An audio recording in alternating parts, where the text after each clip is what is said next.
5ই অগস্টে শেখ হাসিনার পতনের পরে বা শেখ হাসিনা পালিয়ে যাওয়ার পরে এই ফ্যাসিবাদ পতনের পরে বাংলাদেশ একটি নতুন চ্যালেঞ্জের মুখে কিন্তু আমরা পড়েছি।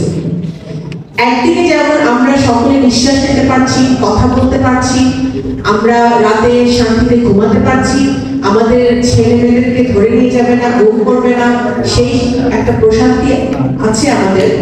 সে একই সাথে কিন্তু একটা ডিসকমফোর্ট বা অশান্তিও বিরাজ করছে, কারণ বাজারে জিনিসের দাম এখনো কমছে না, এখনো অর্থনৈতিক অবস্থাটা স্থিতিশীল হয়নি, এখনো বিভিন্ন ধরনের কথাবার্তা, বিভিন্ন ধরনের মানে আওয়াজ আমাদের বাংলাদেশের রাজনৈতিক অঙ্গনে এখন আছে। বাংলাদেশ জাতীয়তাবাদী দল একটি অত্যন্ত রেসপন্সিবল রাজনৈতিক দল, যে এর আগে বহুবার সরকারের দায়িত্বে ছিল, সরকার দায়িত্ব পালন করেছে, দেশ চালিয়েছে। সেলিম ভাই যেরকম বললেন শহীদ জিয়ার 19 দফা, তারপরে দেশনেত্রী বেগম খালেদা জিয়া যে ভিশন 2030 দিয়েছিলেন, এই দুটোর উপরে বেস করে কিন্তু 31 দফা। 31 দফাটা কেন এত গুরুত্বপূর্ণ? এটা শুধু বিএনপি না, এটা খুব সম্ভবত বিএনপি সহ আমাদের যুগপৎ আন্দোলনে মোট অলমোস্ট 30 থেকে 35টা দল আমাদের সাথে ছিল এই স্বৈরাচারী হাসিনার বিরুদ্ধে আন্দোলনে, এবং সকলের একটা ঐক্যবদ্ধ প্রয়াস হচ্ছে 31 দফা। এই 31 দফার মধ্যে আমাদের বাংলাদেশের জনগণের সমীপে পেশ করা হচ্ছে, ইয়াং জেনারেশনের সামনে পেশ করা হচ্ছে, আমাদের সুধী সমাজের মাঝে পেশ করা হচ্ছে। যদি কোনো সংযোজন বিয়োজন বা পরামর্শ তারা দিতে চান, সেগুলো কিন্তু তারা দিতে পারবেন। ইতিমধ্যে ভারপ্রাপ্ত চেয়ারম্যান সাহেব সেটা বলেছেন। আজকে আমরা এখনো কিন্তু আমাদের লক্ষ্যে পৌঁছাতে পারিনি।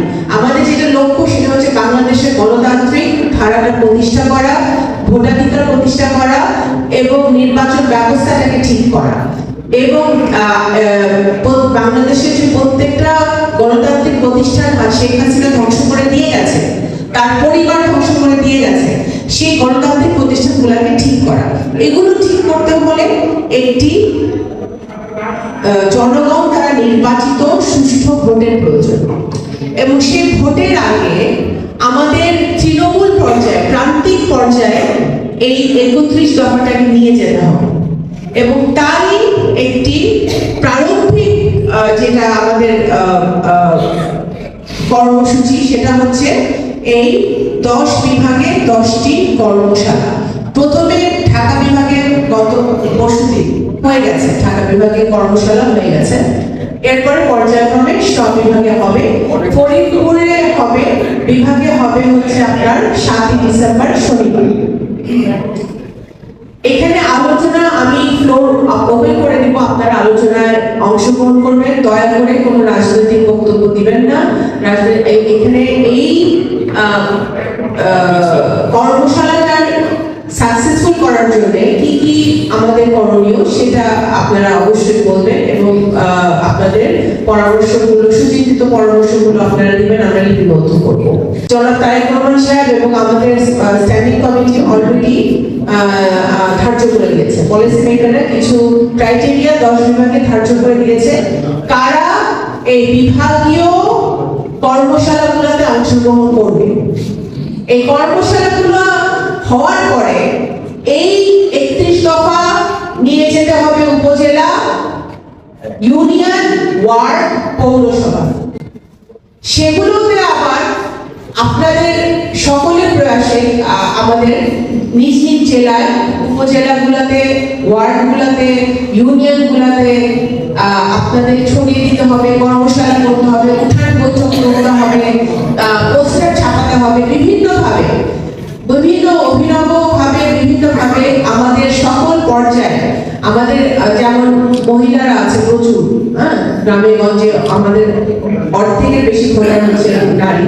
সেই নারীদেরকে এই উঠান বৈঠকগুলোতে উপজেলা পর্যায়ে সম্পৃক্ত করতে হবে, ইউনিয়ন পর্যায়ে সম্পৃক্ত করতে হবে, আমাদের ইয়াং জেনারেশন যুবক যারা বিভিন্ন ইউনিভার্সিটিতে পড়ছে বা যারা আমাদের ইয়াং জেনারেশন আছে তাদেরকে সম্পৃক্ত করতে হবে এইসব প্রান্তিক পর্যায়ে 31 দফাটাকে ছড়িয়ে দেওয়ার জন্য। এখন এইটার বিভাগীয় কর্মশালার একটা ফরম্যাট আছে। ফরম্যাটটা হচ্ছে 5 জেলার মূল দল, মানে বাংলাদেশ জাতীয়তাবাদী দলের যে কমিটি, সেই মূল দল, যুব দল, স্বেচ্ছাসেবক দল, ছাত্র দল, কৃষক দল, শ্রমিক দল, মহিলা দল, তাঁতি দল, মৎস্যজীবী দল এবং আইনজীবী ফোরাম। এই কর্মশালায় যারা আসবে তারা এই কর্মশালায় 31 দফাটা রপ্ত করে বুঝে তাদের দায়িত্ব হচ্ছে উপজেলা পর্যায়ে নিয়ে যাওয়া। সো বেসিক্যালি আপনারা এখান থেকে এই কর্মশালাগুলো থেকে যেগুলো শিখবেন বা যেটা আপনারা জানবেন সেটা আপনারা নিজেরাই আত্মস্থ করে মানে ট্রেনার হিসেবে আবার আপনারাই আপনাদের নিজ নিজ উপজেলাগুলোতে যাবেন আপনাদের নেতাকর্মী বা সাধারণ জনগণকে এটা বোঝানোর জন্য।